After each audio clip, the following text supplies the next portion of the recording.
Hello everyone, welcome to the Statera podcast. Today I'm joined by physicist Stuart. How you going, Stuart? Good, mate. Thanks for having me. Yeah, thanks for being on here.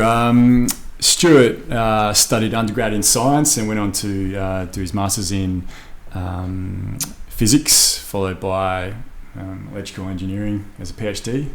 Yeah, kind of both. So honours and then on to a PhD, sort of a hybrid in physics and electronic engineering. Sure. Okay, and then I guess, one of the reasons, the biggest reason I thought we'd do this podcast today was looking at the notion of libertarianism and something you're interested in and identify yourself as. So if we could first start just by asking you a bit about libertarianism and what it involves and the ethos behind it. Yeah, sure. It's a fairly simple political philosophy, which is, I think, one of the reasons it appealed to me. And it's I guess the basis of maximising liberty in the individual sphere, whereby we often think of left and right as far as politics to mean some very rigid things, where sort of libertarianism takes what I think the best aspects of either side, the sort of social liberalism of the left and the sort of economic conservatism of the right. So it's effectively a combination of those two. So it's basically maximising economic freedom and also social freedom. Sure. And so why do you think the two sides of politics, the left and right, have such a differing and a set way of looking at their politics, and they can't find more of a libertarianism place, I suppose? It has evolved quite a few different ways. Traditionally the conservative mindset was having classical liberalism, essentially where it was coming from first from the UK, so probably about 80 years ago and earlier on, where they thought that the government should be limited in their scope. And the individual should have, freedom of speech, freedom of association, all these fundamental human rights that both sides of politics identify with to some extent. Sure. I think as the sort of democratic state continued to evolve, often what happens is you get political parties look to solve problems, and as time goes on, they tend to, their scope increases in both sides and range of different aspects. So where you did have the old classical liberals, where they thought we need to have a fairly open and free market, but the individual shouldn't still be protected as far as speech, association, etc.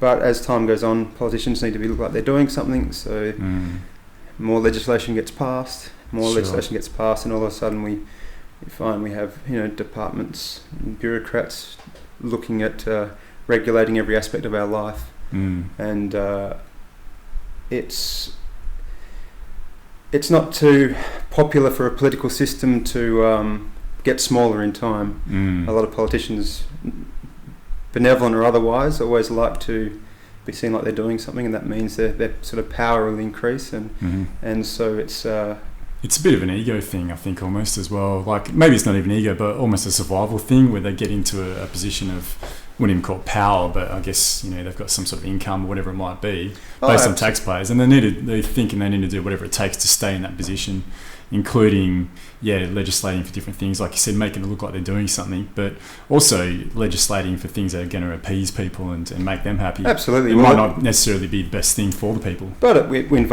votes. It's that, and we're in a sort of a modern time where I think people in democracy do expect a certain number of things, not only a protection of their rights, but we live in a system where we have quite an extensive welfare system, and any threat to that, the electorate kind of become quite upset. So it's quite hard once the state always grows very, very incrementally, but they continue to grow, and that's why I think there's a libertarian movement has grown in sort of probably the last decade or so on account of that, and seeing that there is an alternative for the government being involved in every aspect of our life. Sure. So just really a reaction, like a counterbalance to. I mean, there is some aspects where people look at the complete lack of privacy, the challenges on internet censorship.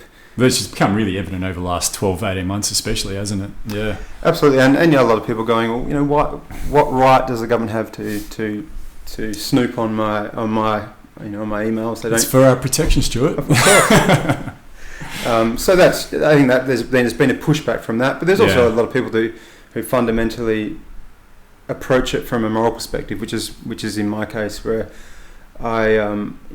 the two principal tenets of libertarianism is an idea called self-ownership, where you own your own body, which sounds very self-evident, and most people would recognise that, but.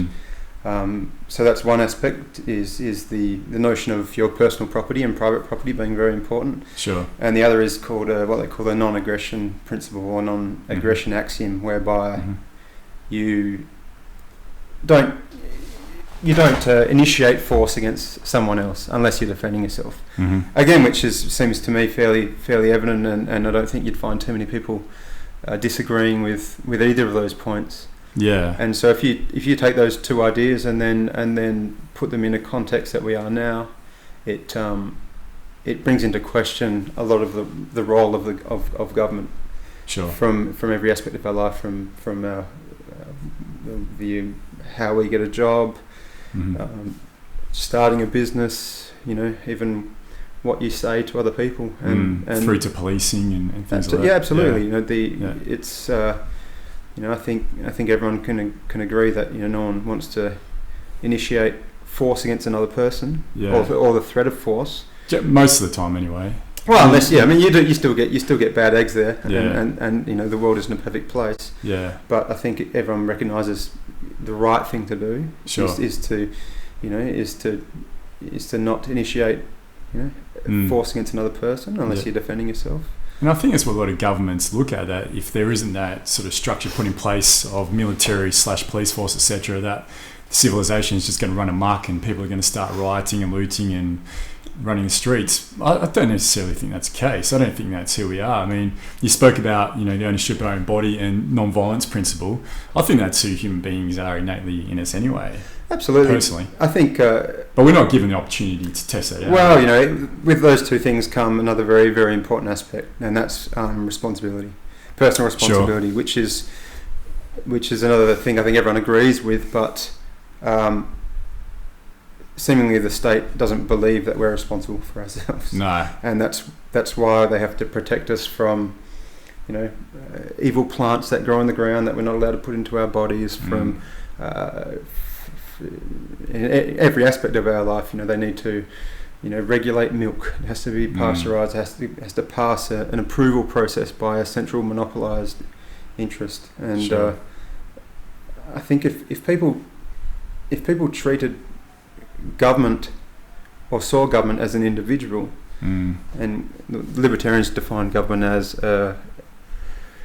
it's an entity that has basically a monopoly on violence over a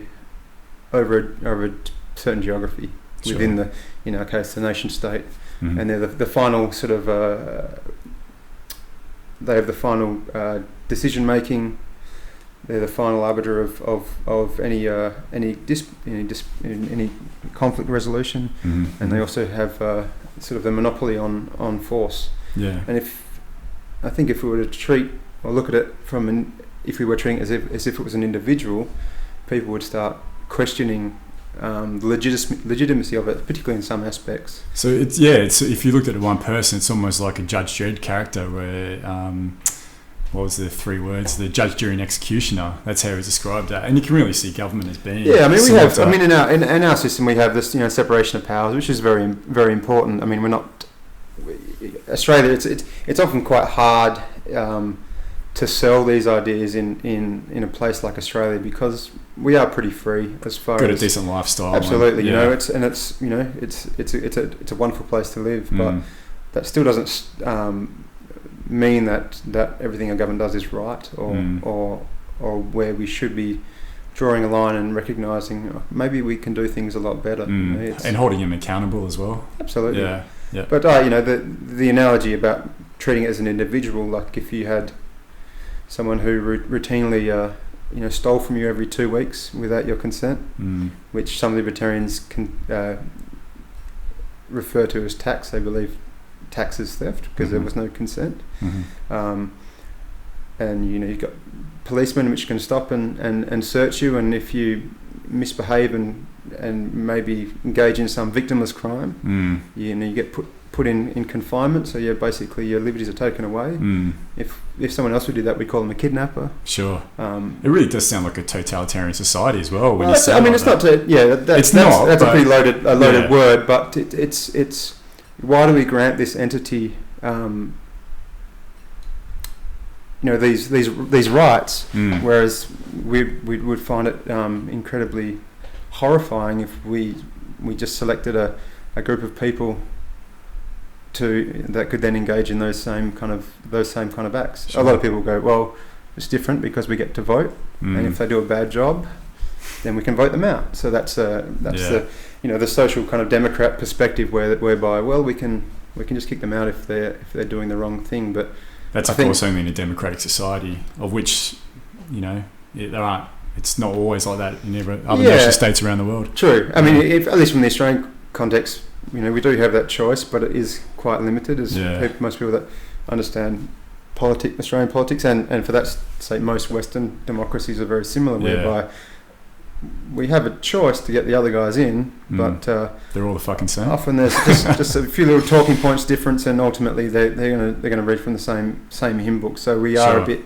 disempowered from that aspect. So the libertarians get frustrated by that, and they believe, look, if I'm engaging purely voluntarily with my fellow man, then and it's consent from both people, then what's the problem? But there's thousands of pages of state and federal legislation that basically ban voluntary trade between individuals because some do-gooder has said that that can't be right because that's not for the betterment of society or whatnot. They use a lot of abstract language to justify it, and a lot of people will agree. They think well, we need the government to regulate food and regulate trade because who knows what might happen. Some evil people might take advantage of people. Do you believe that's what we've been that's just the way we've been conditioned, though? That's the way we've been. Well, yeah. I mean, it's the story we've been told and what we're born into, and I think so. I mean, everyone recognises you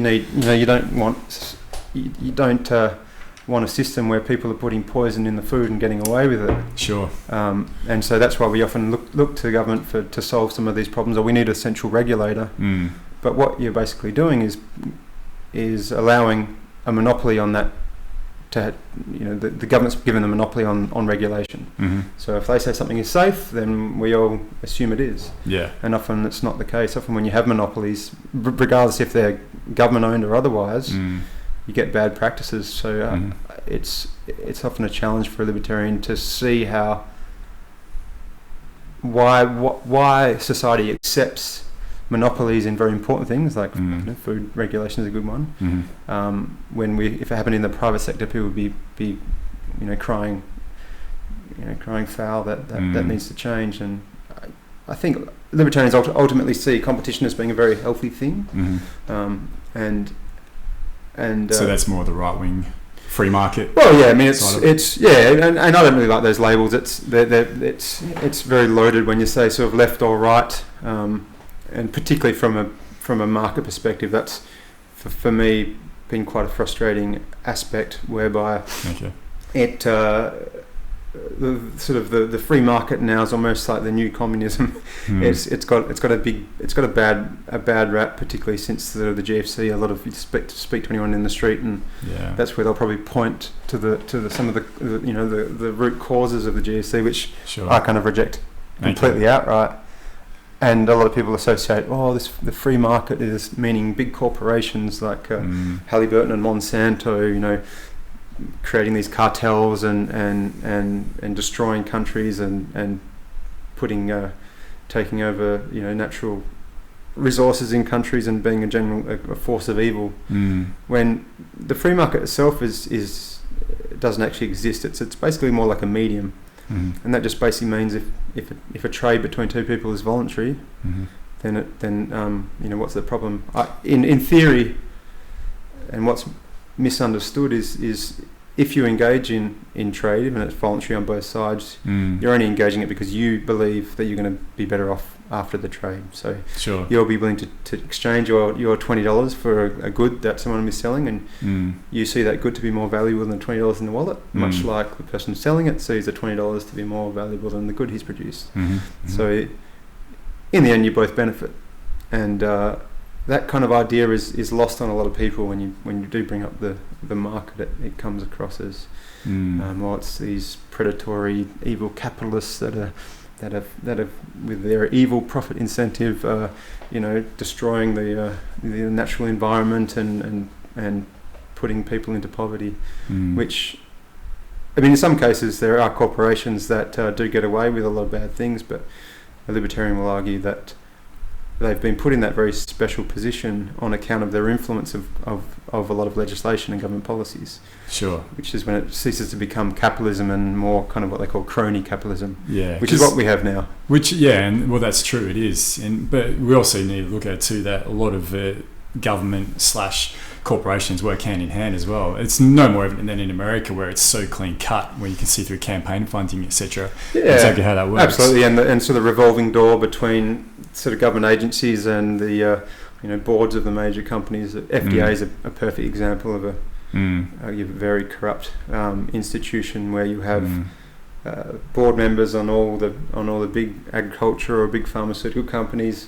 All of a sudden having spending time in the sort of upper echelons of the FDA. Yeah, sure. And then they just rotate through, and a lot of people will cry for more regulation when they hear of some horrible example of where people have Monsanto is a great example, and a lot of these pharmaceutical companies where people want to see safe food and safe medicine on the on our shelves, and they don't want people to be taking stuff that's bad for them, obviously, but by crying for more regulation, they don't realise that the big corporations love more regulation because the marginal cost for them is quite small. They can comply to it quite easily, but what it means is the little guys that are trying to compete have to go through all this compliance just to get there. So it's basically a way of making the market not free. That's what these regulators are, and often it's the very insiders from these companies that are help writing the legislation to benefit themselves. This is why you get these bills that are thousands of pages in length for seemingly fairly simple pieces of. When someone explains it to you, it sounds fairly simple, but it becomes just lots of loopholes. That's the big guys have. Well, the big guys, the lawyers from the big companies, write it in often cases, hand it to the legislators, and they'll put their name on it, and they think they're doing this world a service where it's really hurting the little guy and propping up these sort of these corporations. And then when it all comes out of the wash, the free market seems to cop the blame, which is exactly not. It's very controlled and not free market. So it's frustrating. Libertarians get frustrated when seemingly the market cops a lot of blame for things, whereas it's really that collusion with big business and government that has created this kind of inequality that we're seeing now. So their take on it is that if you could rid of government regulation and just look at, is it they are talking about any you have to have some sort of regulation. Well, I mean, self-regulation or basically, if you have a bad product, and it's in a marketplace, people find out pretty quickly, but that's if we've got choice though as well. Absolutely. And we did just talk about monopolies. So I always think of Bunnings for one. I mean, you look at when we were young, there used to be hardware stores all over the place, every street corner. Now it's very hard to find one, and it's generally Bunnings is you really only choice. They do buy up, but I think another misunderstanding of people think in a purely free market, you just tend to these monopolies. You have these wealthy people, and they just buy. It's easier too as well. They for buy the consumer. And monopolies do get smashed all the time. If you're in a monopoly position and you start rorting your customers, you start charging higher than normal prices, because that's in theory how it works. They have complete market share. Okay, I'm the only person, say, selling milk or selling screwdrivers. and you don't have that choice, and then they go, well, I put my prices up, people are still going to purchase from me. But what happens, provided it's the barriers to entry to start a business are fairly low, or there's zero entry, which is a characterization of a free market. It's very easy to start up. You don't have this extraordinary legislation and compliance to get through or to get to that point. An entrepreneur will see that there's an opportunity to sell a product for less than the monopoly entity, still make a profit to incentivize him from getting in there, and customers will then flock. So if the market's truly free, those monopolies get smashed fairly early. And I mean, in the case of Bunnings, I mean, I've been buying some tools from Masters, which has only been around for 2 or 3 years. So it is a sign that you do get ebb and flow, but yeah, there's a lot of examples. If you do have this cartel together, even if it's a duopoly, for example, Coles, Woolies. Yeah, they don't last long, provided the market's open, because entrepreneurs will see an opportunity whereby the consumers are not happy, because it's the consumers ultimately that dictate terms. We can really vote, to use an analogy on that, by just shopping with it from our hip pocket and just say, okay, like you do, go to Masters or go to Mitre 10 or somewhere else and start using them. And we've got full, in an open society, open democratic society with an open market, we've got full rights in that. We've got the ability to be able to do that. It's not state-owned, state-controlled organisations we're going to. And that's it. And the idea... Friedrich Hayek was an Austrian school economist, had this idea of the emergent order of society, whereby we don't really know what product is best for everyone, and often is the case. There's no such thing. Sure. Because every individual is very, very different, and we've all got different preferences, and we don't know too far ahead of time what the best solution is, as far as what products do we want on the shelves, or how do we want society to progress. And if you have a system where entrepreneurs can basically, who understand what consumers want and will provide it, those different consumers will seek different products, and that will basically create preferences are so different that we don't understand where they might end up. But you have this emergent order whereby, provided there's lots of competition and people have the ability to make their own choices, you have lots of different wonderful outcomes and people solving all sorts of problems.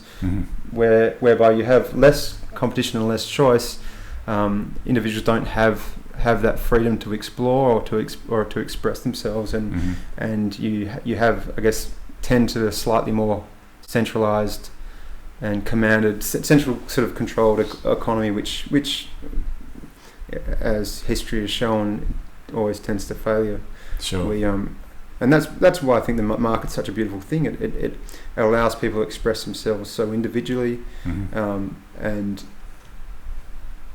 that's ultimately what society is. We aren't all the same. We are all different, and we need a system that will basically benefit everyone, to everyone's needs, and that's we don't know how society will, how that order will emerge, but it's very exciting to have that very open and to see what will come from it. So I guess what will come from that is it really does push progression, especially technological progression, and you can link that in with our evolution as well. But it seems like in any society in the past who's had a communist/socialist economic setup, the social side of things do tend to stay quite stagnant. Oh, it's usually stifled, and you can have even the most. That's probably the more extreme example, but even in our fairly socially liberal society, you still have bureaucrats that might be thinking that they're doing the making the right decisions for us. I mean, this is to take an example is the plain packaging of cigarettes, which most people were supporting. They think well, that's fine. We don't want to encourage kids to smoke, and no one wants to see kids to smoke. But even though some of these politicians had the best intentions, what they don't understand and what sort of many economists have told us to recognise is basically unintended consequences. We haven't really addressed making it plain packaging also makes counterfeiting much easier to occur. Sure. And I know there's not been any reports of it thus far, but getting cheaper, crappier cigarettes from Asia onto our shelves, hidden under the guise because it is a bit easier to counterfeit, that arguably do more damage. And so you have these. I guess I have faith in the individuals to make the right decisions, and sometimes we won't. Yeah. Sometimes we will make mistakes, right? But that's part of human experience. being human, and the market, even though the market rewards success, and further back to this idea of the emergent order, failure is very important as well, because it sends a signal to the rest of society. Look, well, we tried doing this, and it failed, or it wasn't popular, or there was problems with it. And so what happens? The resources that were once invested into that get effectively liquidated, and then entrepreneurs and individuals go to seek other solutions that they know they've learnt from that process. Sure. With this more sort of top-down approach, you might just pick the wrong one and we're stuck with it. So I think that failure is a very important aspect. A lot of people will see it as a real negative thing of the market, but it's a really important learning process for society to evolve through and have the ability to sample every option to find out what's right for us, and some will be right, some will be wrong. We don't know in advance. Beneficial everyone. Absolutely. It's some people will fail, but you compare that to a system where we only have a few limited choices, and that means everyone fails. So what about if we can go back a little bit to we're talking about benefits and disadvantages. I mean, a big argument of the free market is the use of natural resources, and then obviously how those natural resources are used, which, as we see in our Western society, modern society, is as a pollutant. So how do libertarians look at that and free market's effect on the extraction of natural resources?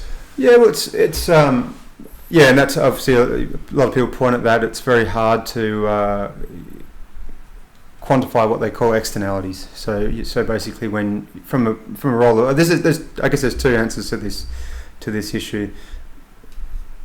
Perhaps first of all, as far as actually taking out our resources out of the ground, or fishing our oceans, or cutting down forests, the best way to basically sustain a resource is, funnily enough, to let the market operate. It's in the interest of those. Fishing is usually a good example. It's quite a tough one because the ownership of the oceans is not existent. But if you did have a free market solution to our fishing problem, and I'm sure you're familiar with how much our fish stocks are getting completely destroyed. It's sort of based on quotas by government. It's quotas. They just pick. They'll pick a number, and often it's not based in science. It's quite reactionary, and there's myriads of data to show how bad our outcomes are. Whereas if I owned a fishing company that was pulling tuna out of the ocean, obviously I'm not just going to go hell for leather and see it be entirely pillaged until there was nothing left, because my livelihood is then undermined. Don't you think that there are people that would do that? There's definitely an element of the sociopath out there that would absolutely do that. Yeah, there's. I mean, of course, there are always bad eggs. Is that something we just have to deal with? I think as far, at least in this example, where the oceans, you'd basically have a group of different fishing companies that would come together. Okay, we're fishing in the Indian Ocean over this particular area. We want to sustain this resource because it's our livelihood, and so you'd have in theory you'd have a voluntary agreement between all these businesses, where they come together, because they're the fishermen. They often know truly what's they know the most about their resource. That's why they're in that business. Sure. And I think provided you give them ownership of the resource, that responsibility that we're talking about before comes along with their ownership. And that's another aspect of libertarianism is property rights are very important because they instill that responsibility. Sure. Keep it sustainable. Absolutely. And you know, for people that have some knowledge of economics, they know that the market system is the best way to distribute resources. The price mechanism is very important because in situations where you have government setting quotas or price controls, you have quotas, you often have short price controls, you have shortages. You know, they pick this arbitrary level which they think is right. But it's the market has a very good way of basically allocating a limited and finite resource. So I think as far as the fishing example, or even other resources, you give ownership to these people, and they will make sure that it is sustained, and furthermore that they're responsible if they do create an enormous amount of damage, be it pollution, or be it I mean, pollution's a good example. You could say, okay, in a entirely free market, a company would just maybe a paper mill would just dump their waste in the river because, well, then they're not responsible. That's not on their land. But there's no one looking out or regulating. Exactly. Yeah. But in a free society, that river would be owned by all the people who live around it. And if you've poured nasty solvents into the river, you've basically violated my private property rights. So there's recourse for them when you can take action. And I think with technology now, even in the context of climate change, we have a lot more technology now. We can actually understand more about how people treat their own property, and people can have recourse on that. Often now we have a lot of Crown-owned land that people don't really care about. You find most polluting and dumping of waste often happens in public land because people know that there's no real recourse unless they're caught. As opposed to if you dump some stuff on your neighbour's land and they see you, you're in much more trouble. But we seem to only really kick up a fuss when it adversely affects us, or if it's near to us. Is it? I can't remember what suburb it is south of here, where the organic farming place, and they've been found out for dumping toxins into the water system, and the residents becoming sick, and so they've grouped and they've done something about it, which is what exactly you're supposed to do. But yeah, if it was out in the middle of nowhere and some bit of Crown land that no one cared about. Yeah, I mean, it is often the case, and unfortunately, the state is the biggest polluter that there is as well. I think the US military is number one on the list as far as pollution. They don't, they're not going to. And energy consumption. And if they get, if they get sued, then they don't actually get sued. No one's really responsible. It's not. It's not a business owner's not going to lose his livelihood. It's if they do get sued by some indigenous population, then it's ultimately taxpayers who are responsible when they haven't actually been responsible in the actual pollution themselves. So there's a lot of it's hard to get sort of people's head around the idea where you have no public property. Yeah, and that's the vein of libertarianism that I kind of associate with. But there's some really interesting writing done on this by some very smart people to show that. You give ownership to people and they're more responsible, and this can be a good way to tackle kind of a lot of the problems of this of massive resource depletion, because we know this is important, and it's in our interest to leave things better for our descendants, and you do that by imbibing some kind of responsibility on the people that are responsible to do it. So. Or at least leave it the same for them, same as how you've come in. Yeah, absolutely. So how did you get interested in libertarianism, and what was your interest? How did that first start? I guess it was probably maybe 8 years ago. It kind of started. I guess like a lot of people, when you're younger, you're kind of left leaning, and you want to see the government helping everyone and doing that fine. And my father was a liberal Liberal Party member, and he was a supporter of them, and I was used to get into arguments with him when I was a teenager, going, "Oh, Dad, we've got to help people, and these guys are just greedy, heartless right wingers." Have you ever heard that Churchill quote? I think I might have told you the other night. He said something like, "If you're 20 and you're not a socialist, there's something wrong with you, and by the time you're 40, if you're not a capitalist, there's something wrong with you." Yeah, right, It's sort of how it works, isn't it? You grow up, even if you pay. Well, yeah, it's a little bit. So, and as time went on, I started learning a little bit more about economics, and then I sort of, I guess, probably started appreciating the idea of individual responsibility and the market system, which my kind of interest in politics probably swayed away from the left. And then as I started, I discovered libertarianism, and I kind of went further away from.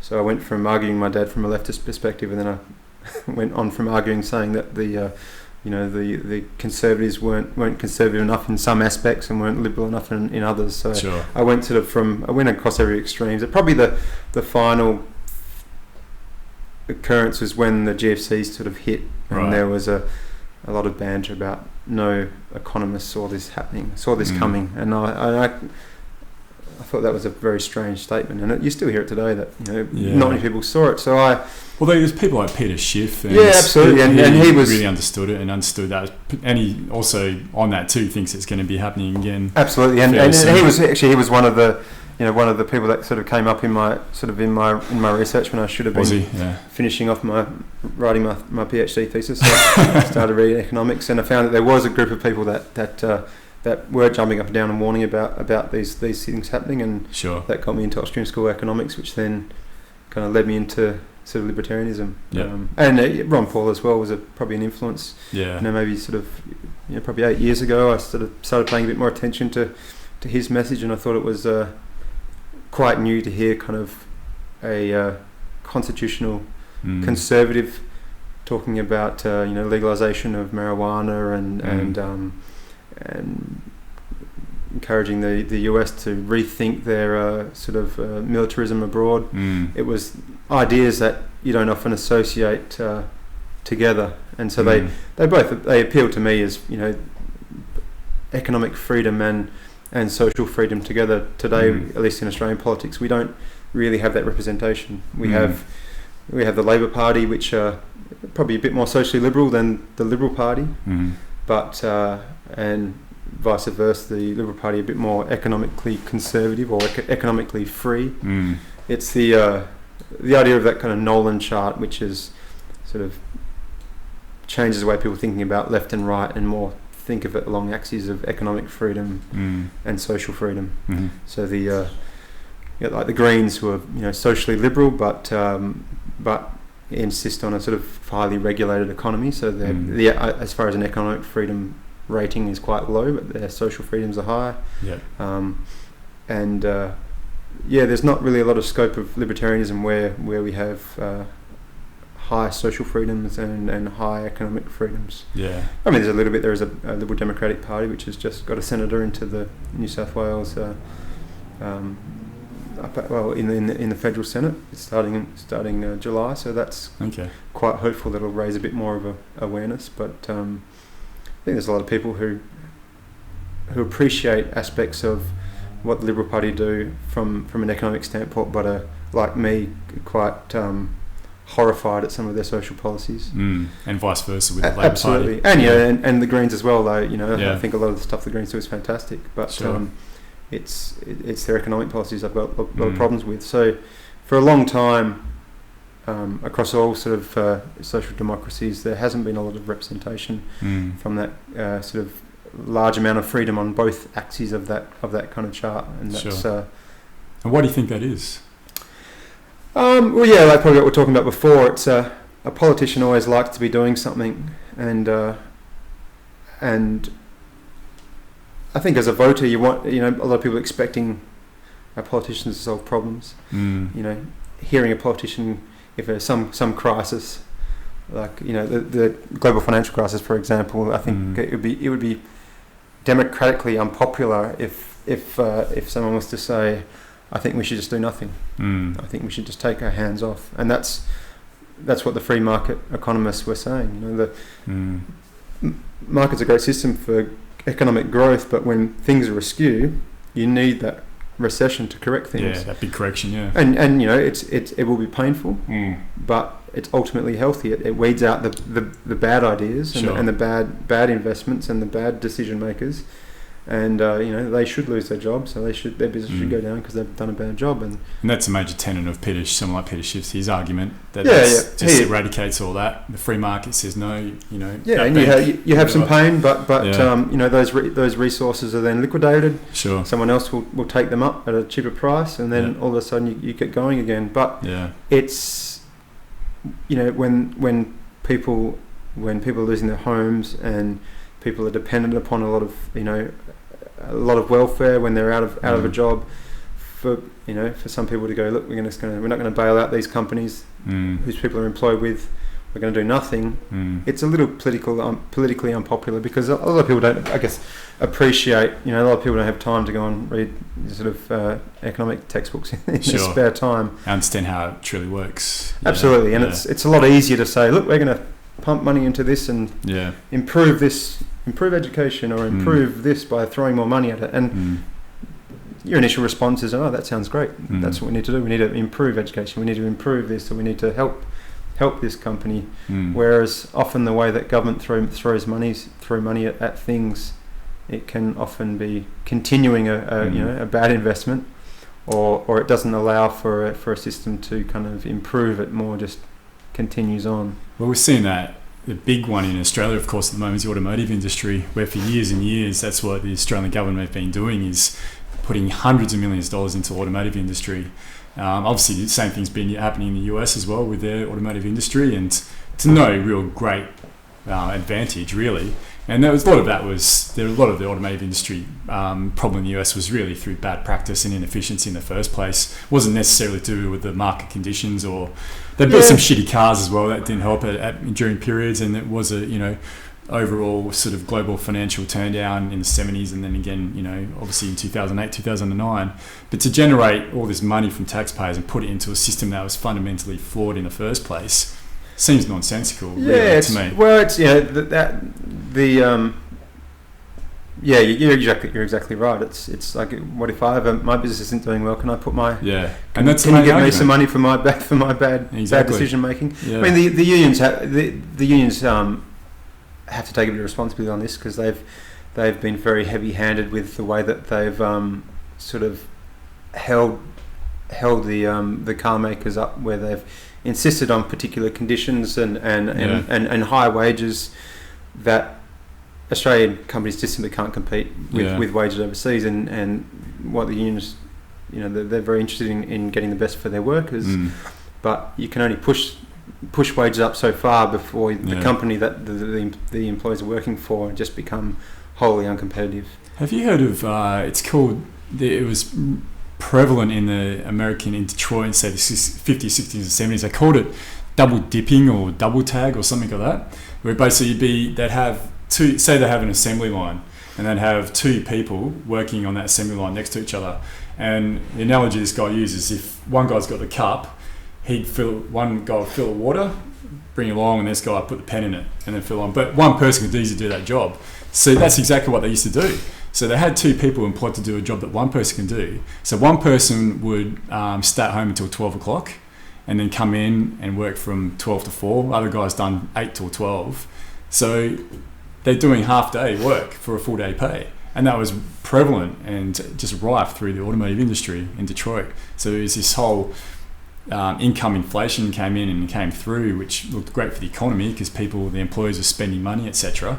But it can only last for so long. Yeah, I mean, before the massive corrections take place. The market ultimately wins, and if you're not providing a product for the right price, a lot of people do look at, when you do have swathes of workers lose their jobs in those conditions, they think, oh, that's really bad. We need to stop that happening. But we need to recognise that consumers are king. Like, if these people are making good products, we will buy them, and the livelihood of those workers will be maintained. But if it's to save a relatively small industry by pumping taxpayers' money into it. Basically, it doesn't only burden us with where money could have gone to arguably there's better ways to spend public's money, but also it means that there's perhaps a business owner would have bought up the assets liquidated by the car factory and then produce a car that people actually might want. Sure. So these unintended consequences, things you don't kind of see, and it's always hard. The government needs to act, and they want to save jobs and all these catch calls, but it ultimately is damaging as a whole. And again, also like I said, the unions also put pressure on manufacturers as well. Absolutely, that doesn't help either. The unions, it's if you're part of the union and you've got a job, it's great because they're going to push for you to have higher wages. Yeah. But if you're a partially skilled worker without a job in that industry, the unions can often be your worst enemy because you want to get in, but the wages are too high that the employer can't just create more money and employ more people. So it's a tough situation, and when you're sticking here, a lot of people losing their jobs. It is horrible, but we need to look at the bigger picture and go, these what's going to benefit society as a whole, and I think and what new industries can we look at? Exactly right. There's a lot of impressive capital equipment that will be in these factories that they're going to have to sell. And who is to say that someone's going to buy them up and then create a whole a new industry which will benefit all of us. And not be a sort of a burden, not be a suck on the taxpayers' dollars, but actually create a lot more tax revenue, create more jobs, etc. Exactly right. I think there's enough V8s on the road. maybe there can be some better products sold. Yeah, sure.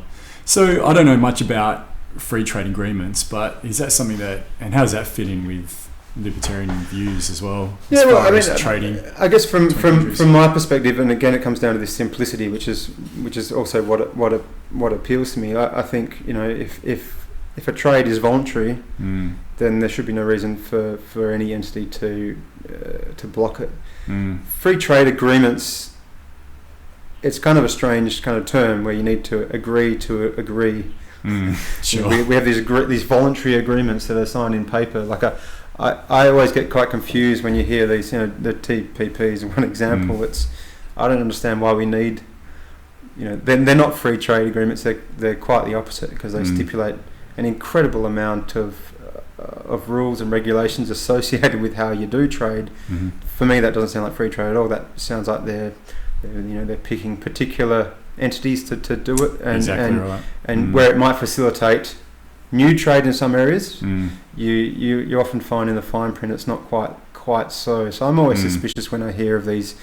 NAFTA was a good example. That was that was not a free trade agreement between North America, and Mexico and I think Canada was involved as well. Whereas a lot of the people sort of thought they should support it because free trade is good, but it turned out it wasn't a free trade deal at all. It was more the Mexicans got shafted.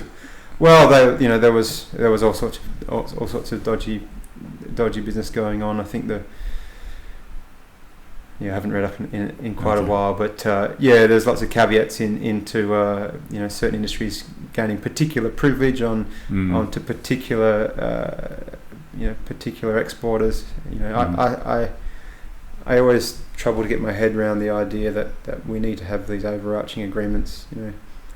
Free trade is very, very good, and even though globalization's got a very bad rap, it ultimately comes down to if the trade is voluntary, both parties are benefiting. We get a good example is in consumer electronics, where it's probably one of the few industries worldwide that actually is still unregulated to an extent where you can consider it to be free, the trade being free, and that's why we can pick up incredibly complicated electronic equipment for very, very cheap now.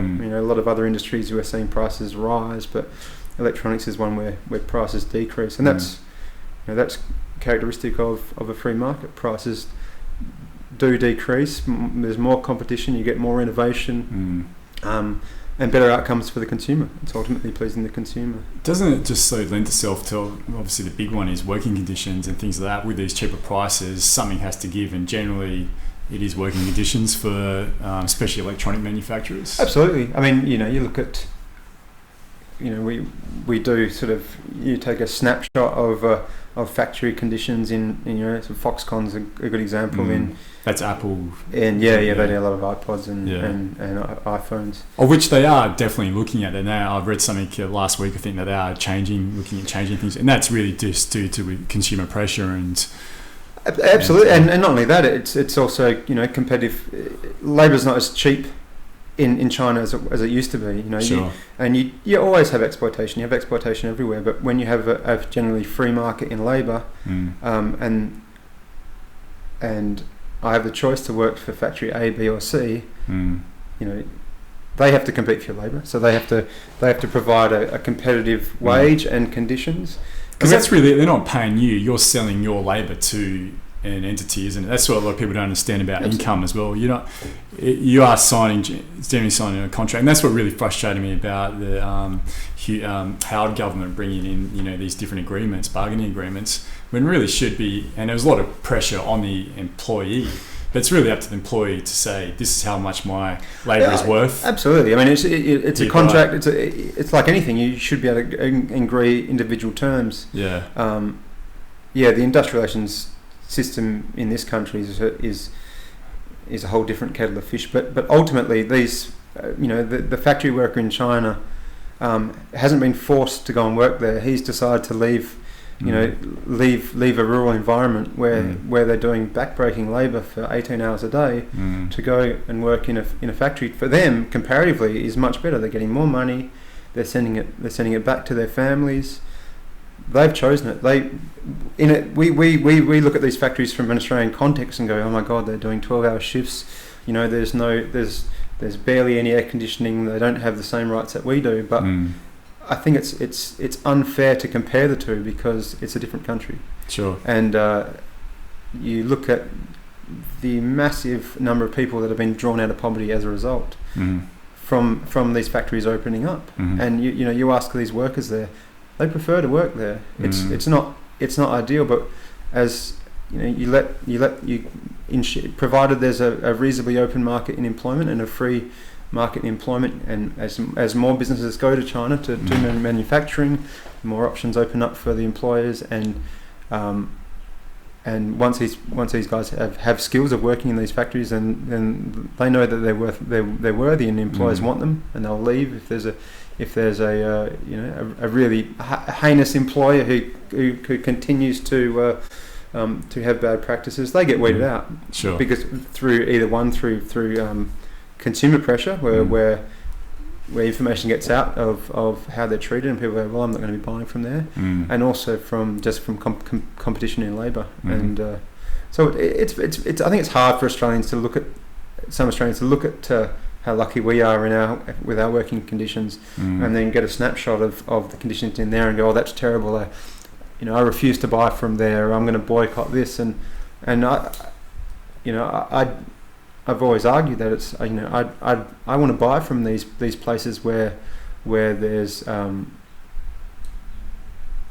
these people that have been given this opportunity to basically climb the ladder and have an increased standard of living, and their standard of living has increased. It's not where we're at, but in time, they will continue to grow, and that's why there's this, all these people moving into sort of the middle class in China has been on the back of 30 years of huge growth in that of manufacturing in that country. So it's and same as India as well with the economic conditions. It's a little bit different dynamics as far as industry goes, but the middle class has increased quite a lot in the last 25-30 years. Yeah, it's as bad as the market gets from people who perhaps don't understand it, it has been the best way that society has found to bring people out of poverty. No other system that we've known has ever dragged more people out of poverty than capitalism.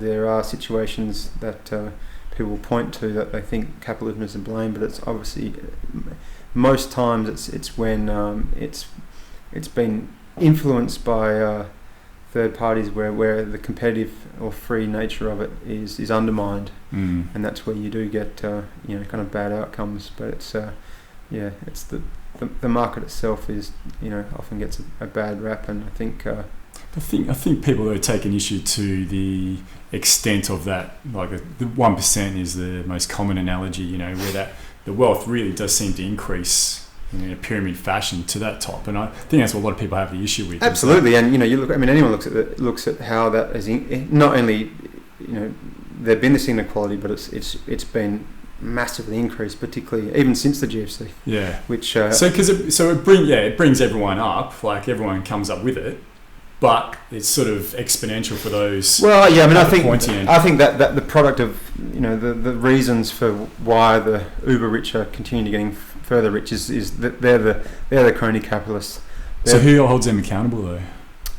Well, I mean, ideally, in a democracy, we should, by demanding that the government don't give them special privilege. Why is that? I mean, I don't know if you've seen the series House of Cards. It's a very inside look into how things happen in Washington, and it follows around a character who's high up in the White House, and how they do deals. They've always got lobbyists coming in going, we would like this in the legislation, and they're like, okay, what are you going to do for me? So it's all house trading. It's basically, if you've got a foot in the door of from our lawmakers, you can get those contracts before others. They're usually friends, like lobbyists. Absolutely, this special interest, and that's not capitalism at all. That's quite the opposite. No, it's just rorting the system. And that's banking's a perfect example. The way our banking system is so far from a market system imaginable, but you still get a lot of people decrying capitalism foul based upon our banking system, and it's. Well, really, the banking system's just playing to the rules that have been set down. Absolutely. Well, I mean, the state, the governments around the world have given basically the monopoly right to some entities to issue money, to lending practices. I mean, a good example is you try and open up a bank. Sure. See how much it's going to cost you to open up a bank. You can't just sign up an ABN and then get going. It's prohibitively it's impossible basically. Yeah. And that's a sign that something's not quite right. And Malcolm Turnbull did that, didn't he? Isn't that how he made his money? He was a journalist, and then because he studied economics, but he became a journalist, and then he got into banking. I think so, anyway. I know he's a bit with Goldman Sachs, but yeah. But yeah, I mean that the sort of banking, particularly central banking, is completely at ends to any aspect of a free market whatsoever. Okay. You have basically 12 men in a smoky room setting the price of debt or the price of credit, and that's price controls. If anyone's heard it, and I think a lot of people, anyone with a semblance of knowledge in economics, realise that price controls are always a bad thing, and they always lead to shortages, and that's exactly what we've got when central banks set interest rates, and cheap money comes flowing out, and more often than not, the first recipients of the cheap money are these other bankers, and their bonuses increase, and then they get pushed further up that plot and their wealth increases, and that's for me that's probably what got me interested into economics.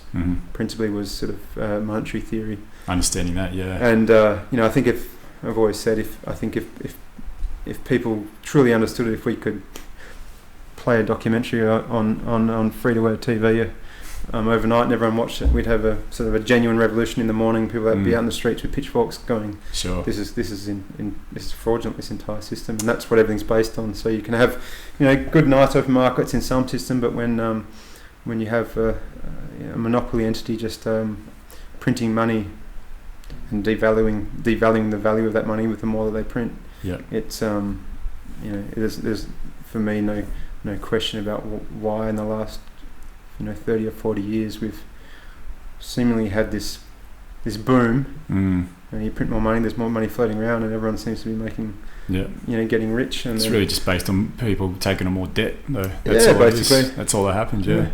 See, well, there was a great on that quote you just said too. People would be out in pitchforks. I think was it a US president from like the 1910s or 20s, or an author. Said that if anyone understood the banking system, they'd all be out on the streets. I think that was Henry Ford. It's Henry Ford, that's the one. Yeah. I thought it was great, but he's obviously was a major part of that industrialization, or a new form of industrialization. I mean, a lot. You could read for weeks and weeks quotes from even central bankers themselves. Yeah. From the ones that sort of started up, at least the Federal Reserve System 100 years ago in the US to. And some of the quotes, you read it and you think that who's reading this quote? Some kind of radical, and it's often insiders that they recognise that they're running a Ponzi scheme, and they're in this incredible privileged position to be able to, to print money effectively. Sure. With no real, well, at least in the last 30, 40 years, with no real backing. Yeah. It beggars belief. I still can't believe it, and it's always very, very frustrating when capitalism gets the blame, but the system that we have is far from any market system whatsoever. It's very central. It's centrally commanded, and it's sort of I guess probably more fascism in disguise without us really knowing it. I think though what's happening now with the benefit of the internet, especially, and people actually being able to share information and understand these things. I mean, you would have learned a lot of your information through the internet and watching different documentaries that are out now, and just the ability to exchange knowledge and exchange ideas and concepts about the way the world really works. I'm really hoping, and I know there's a lot of other people who are hoping and optimistic there's going to be a change, because it just comes through education and awareness. We never had that 20 years previous than before. Absolutely, it's so exciting. Yeah. Realistically, we've got any information that we want in the device that's sitting in our pocket. Just on this, and to try and explain that to someone even 40 years ago, I mean, they couldn't get their head around it. Yeah. They think you're some kind of mystical kind of. And the effect on that, on how society goes forward, is so exciting. Yeah. Because we literally know everything. Provided we don't have the powers that be they continually try to undermine the transfer of information through various global agreements to undermine the freedom of information and censorship and whatnot. It's very, very exciting because there's nothing more powerful than an idea. Sure. You can have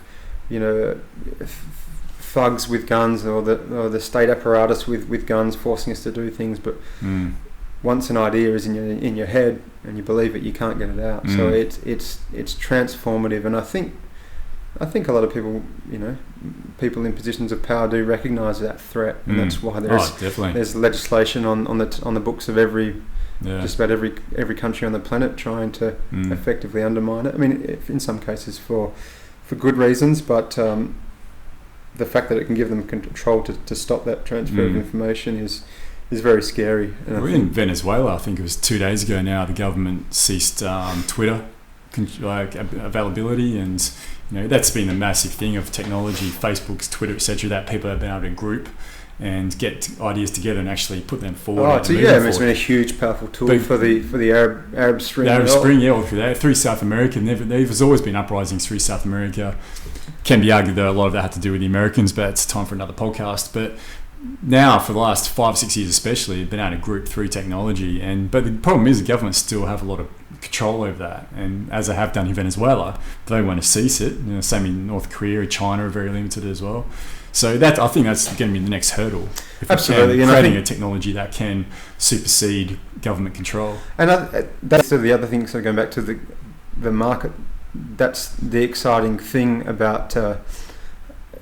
often libertarians can get quite dogmatic and miserable about how things are, and cynical, and they're often well known to complain and carry on.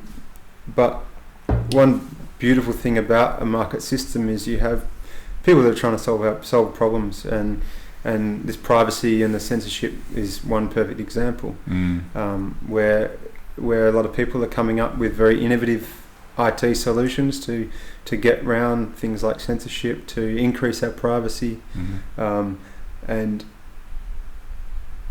so while the state does try and maintain their control, often an entrepreneur is one step ahead. Something like Silk Road and Bitcoin. People recognizing. So there's a lot of arguments to say that the state in some respects is becoming a bit past its due-by date. A lot of people are it's obsolescent a little bit now. A lot of people are really recognising like we can get on, and with the internet now we can trade very freely with each other. We don't need a third party to manage and check. We as a challenge to the kind of the dollar hegemony and this fiat currency world that we're living in. There's all these cryptocurrencies which are proliferating everywhere, which is very, very exciting. And I think when it's the old age, if there's a will, there's a way, and the more barriers that are put in with our ingenuity and innovation, a lot of smart people are finding ways around that, and us as consumers are valuing that, and we're supporting these ventures. So it's two-pronged. I'm excited for the future. There's a lot of things that are going on that making the state kind of lose their power a little bit, and I think ultimately people will. I mean, perfectly is an example. Places like where there is a breakdown in the state, there's black market just fills the hole, and obviously Russia was a prime example of that. People still want, and I think provided the trade is voluntary, we shouldn't have a problem with it. They're just trying to meet their needs, and so it's just hope that when these little mini revolutions do come, then people choose the kind of the more freer alternative rather than looking for yet another government to take the place of the old one, promising things that ultimately they don't deliver on. Much like Egypt. Egypt's a perfect example. It's incredibly sad how it's just gone around in circles at where they've been at. So, because I think that's to do with like people like comfort. Human beings like comfort as well. So if there's a revolution or a throwing off even of a dictatorship, etc., then if someone comes along and says, "Oh, okay, no, everything's going to be fine. We've got it now. We're all right. You're going to be nice and comfy and cozy," they'll go, "Ah, cool. Yeah, tell us do whatever." And that's what happens. Rather than going through that tumultuous stage, which might take however long it might be, where there are going to be ups and downs, and there might be more bloodshed or might be whatever. The human beings, I think, generally prefer the comfort side, where there's just that quick fix. Okay, everything's okay. Yeah. But that doesn't really work for longevity, long-term benefit. Well, I think it depends. If you're looking for that comfort and security on behalf of the government, which is ultimately a group of people with guns when it boils down to it, or if we can realise that there can be a legal system that guarantees you certain freedoms and guarantees you. I mean, property rights is probably one of the most fundamental things. You look at countries. They use a lot of metrics to define freedom.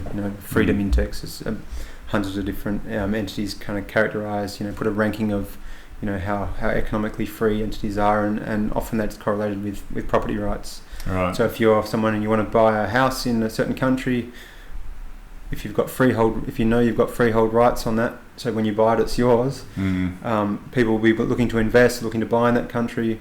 Whereas in some situations where Venezuela is a perfect example. A lot of authoritarian regimes where you buy your house and then all of a sudden, you never know, next week a bunch of government thugs could rock up and then seize that land, and you've said, I bought this, I got my title. Well, we don't recognise that. Yeah. So I think you can still have there is some very basic tenets of a free society that I think a lot of people can agree with will generate that same security that people often substitute the role of government to play. So sure. I think ultimately with information, the more information changes hands, and it's part of the reason why libertarianism has had this sort of a newfound kind of interest. Is probably Ron Paul in the US was responsible for a lot of that. There's an enormous amount of young people now that actually become quite passionate. And what do you think about Rand Paul, his son, and his take on it? He's quite different to... He's a bit more of probably a constitutional conservative than his father. Do you think though that he's doing that to play the game? Or not to play the game, he is playing the game to give himself a better chance? I really hope so. And then hopefully he comes in and does what we were hoping Obama was going to do, something similar at least anyway. It would be nice. Change it up a bit. You play that party politics is a pretty ruthless game, and you've got a lot of people to please in order to get into those primaries and have an opportunity even to contest for the presidency. So maybe you're right, maybe he's bluffing and he's appeasing all the kind of establishment Republicans to get in, because I think a lot of young people do like him, and he's been quite outspoken about America's sort of interventionist foreign policy, and their policies on drones and torture and a lot of things that a lot of people care about. So I hope you're right. Some of the things he's sort of said have sounded very establishment, which does make me a little bit concerned. But maybe this is what he's having to do. He's seen what's happened to his old man over the last 30 years. Yeah, to be fair, his father didn't change his tune. That's one thing. He never changed his ideals. Yeah, you've got to give him that. Yeah, one of the few politicians that's never kind of what the Americans use, flip flop as a term to people that change their minds. Sure. Yeah, they don't call him Dr. No for anything. If it was unconstitutional, he'd vote against it. Sure. But yeah, it's interesting. I've sort of been less sort of interested in sort of politics as time goes on. I had a little bit of hope when Obama came in. I thought, if even a small amount of the things that he was saying came true, it would be great. And I think a lot of people were reeling from the previous presidency. Yeah. But yeah, I mean, as history has shown, they don't, they can have fantastic speeches and inspiring words, but it's the actions that count. And even in the case from, all through history, even from things like Reagan and Thatcher, they said some things and they acted quite differently, and it seems to be what appeased people. Come election time, and then it's just business as usual when they get in. So. And I think a lot of people are realising that. They're realising it's a bit of a farce. So I think it's become totally now with Obama, what happened with Obama. There's always that notion with past presidents, I'm speaking with US politics especially, but there's always been that notion that the president's really just a puppet and they are answerable to these multi-corporations, and it's become blindly obvious now that that's the case. That's what happens. You can get on with a platform of social change and we'll do this and all these different things that Obama put in, and then he come in and that's what happens. Nothing. He's actually increased the military presence. He's increased the levels of drones. And that's just on the military side of things. A lot of his social, he's had a tough problem with, and we won't go too much into politics, but he has had a tough time given that he hasn't had that much power in the House itself. But a lot of the things that he wanted to look at doing, and the major things that everyone was hoping he'd look at doing, just haven't eventuated. Yeah, it is a shame, and for me, I just hope that shakes people into some understanding that it's a rigged game, and it has. But the way the media kind of, if you turn on to any in American news media stations, they don't do it, anyone.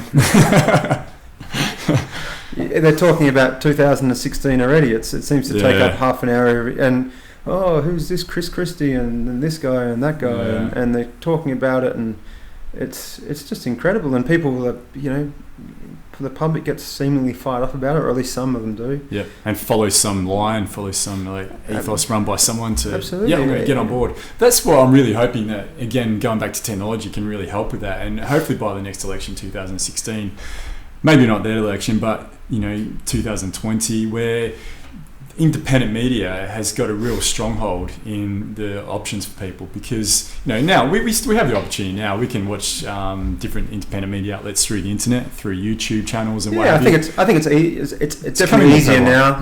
It's the 10 years ago you only had the main ones, and now people start looking on YouTube, and I think soon enough it's going to be everyone's TV is connected to the internet, and soon you'll be able to just click at your own news station and what you find out, and to get broader perspectives, and that's only healthier. Sure. But I still think, for me, I think having anything that's sort of maintaining kind of a faith in democracy, at least as it stands, is still going to have bad outcomes.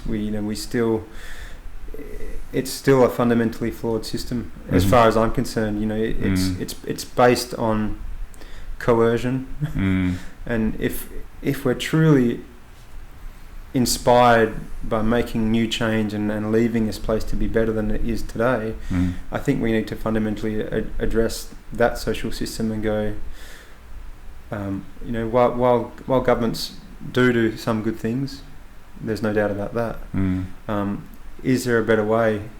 Is it really right that we give a bunch of people all this power to decide about how society operates? Is it that we basically condone theft in the form of taxes? Some people are very happy to pay their taxes, and maybe some people are happy to pay some of their taxes and see it as a social good as well. And some of it is, but a lot of it is pissed away. Yeah, that's the thing. The main argument is that the way it is spent, not absolutely. Always necessarily the fact that we have to give them our money, but then once we do, it's just spent massively inefficiently. Absolutely, and I think a lot of people think it comes down to this responsibility idea again. And people say, well, in the absence of these government programs, then is it just going to be anarchy on the streets and everyone for themselves, and people in abject poverty because no one there to help them? But I don't think that will happen. That's the kind of the fear that a lot of these people that are supporting these government programs that we have, or if this doesn't happen,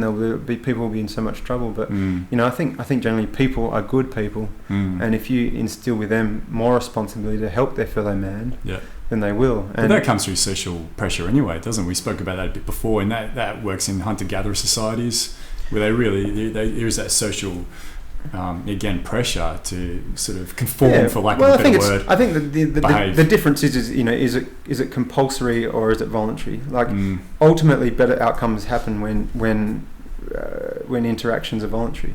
Sure. Like a good example is the kind of government foreign aid versus private charity argument. Often when we get taxed and our money goes to X $1 million go to foreign aid, we go, okay, well that's good. Our government's helping countries abroad that need aid, and what sometimes happens is that money is getting distributed by bureaucrats to other bureaucrats, and the money doesn't find its way to the people that need it. It finds its way to new cases, to the warlord, to AK-47s, and rather than bags of rice. But instead, if we were giving our own money, if you're going to donate a few $100s to a certain charity, you're going to do a bit of research. You want to find out how their business runs, what their overheads are at, and by picking the best one, you get better outcomes, and it weeds out the slightly dodgy NGOs that often do get a lot of government money, and that's how they stay afloat. And it is, it's an industry. A lot of this foreign aid, it's an industry, and a lot of people become rich off it. And there is some good work done, but I think you get much better outcomes if it was done entirely in the private sphere. Right. And maybe if we weren't getting, if such a percentage of our income was getting taken in tax, I'm sure people were going to give a lot more. Instead, we sort of assume that the government's going to take care of welfare. So why should we worry about donating to charity or helping people out? That's what the government's there for. And I think that's very lazy, and it's almost. I think it's immoral too, and insisting that your fellow citizen has to give this money to this program. It's lazy, and it's immoral. It's almost bullying. Everyone wants to make sure that the society we grow up in is healthy, and people that can't help themselves are helped. But I think I think there's many institutions that can do that are born from that are created voluntarily and aren't sort of forced upon us. And so that's the big distinction. And obviously it comes down to responsibility as well. You need a citizenry that do take on that responsibility. And I think by allowing or assuming that the government's going to do it, it somehow takes away from us being responsible, and we just assume that, well, someone else is taking care of it, therefore I don't. And you get some good outcomes, but you have a lot of terrible ones. Sure. Let alone the dependency that is created on a huge swath of our population on those handouts, as we've seen. Yeah. So yeah, but it's often a hard sell. I mean, a lot of the ideas I've sort of been talking about today, you don't give a one-line answer to kind of convince someone, the free market is better because of this, or private charity is better than government welfare because of this. Unless you sit down with a book and have a bit of a read, you can't sort of gauge it by just just a couple of sentences. Well, that's really it. It's up to the individual to look at it themselves and not be led by what you've heard, or don't even even what we're saying. Don't like anyone out there listening to this. Don't just take our word for it or our positions on it. You really got to look at it yourself and make your own mind up. I think, but the problem is, there's a lot of people are time poor now. Particularly people with families who've got their kids. They've got to pick the kid up from sport, and they've got to pay my mortgage. I'll just read this West Australian article about how this government is slashing this program, and that sounds bad. But I'm exhausted from work anyway. I can barely read what I'm got in front of me. I pay my thing. I don't have time to donate a couple of hours of my time for voluntary work because I've got to take care of my family, and that's fair enough. And it's life. But even in Australia, it is costly. People don't have a lot of free time, so it's often hard. I think young people sometimes have more time to kind of learn about these things, but often once when you cease having as much free time, when you have a family and a busy job, you don't get that opportunity to kind of read up more of a lot of things. So and then become actively involved either in absolutely. So I think things like the internet can maybe provide, and documentaries and great resources can actually provide information to those people that in the past was harder to find out. So you're kind of hopeful that the best ideas will float to the top and eventually get to these people, and who's to say the next generation of Australians who have already had the internet for as long as they know what their current mode of thinking will be. So it's really interesting. It's really exciting, I think, and I'm quite confident in sort of these ideas. I think the ideas of freedom and voluntary interaction and peace are ones that kind of stick with you. There's so it's I'm kind of hopeful at the same time, sort of worried about how things are going, but I think there's definitely a lot of things to be excited about. So on that then, what can you recommend for anyone listening to this as far as any literature goes, or websites they can check out to learn more about libertarianism? Yeah, there's tons and tons. It's always, I always find it quite challenging to advise someone on a book to read or an article to read, because a lot of people are coming from entirely different perspectives.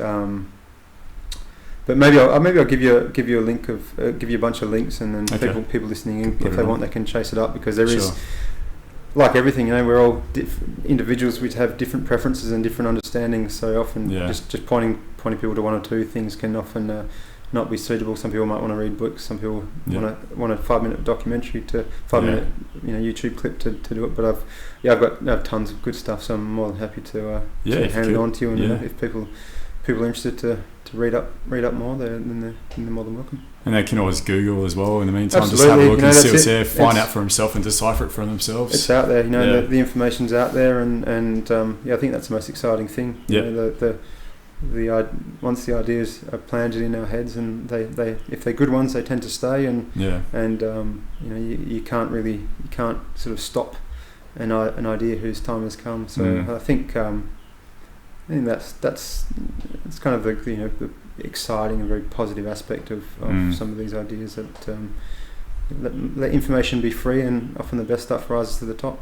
That's basically what a market's all about. And that's what's pushed our evolution for millions of years. Absolutely, can be argued. Yeah. All right, Stuart. Well, I think we might finish up there. Yeah. Thanks very much. Thanks for coming in. Thanks for having me. Yeah, well, we'll definitely get you back again if you come back. That'd be fantastic. And obviously, being a physicist as well, I like to understand a bit more about that. It's just a really interesting field of learning as well. So just fun. There's lots of very interesting stuff now, particularly when the costs of a lot of stuff come. There's a lot of smaller groups doing doing some really exciting stuff, and again sharing their ideas in a very open way, and people can learn from it, and that's like I say a whole another podcast or two. But I'm more than happy to come and talk about. Awesome. Sounds good. All right. Awesome. Thanks. That's right.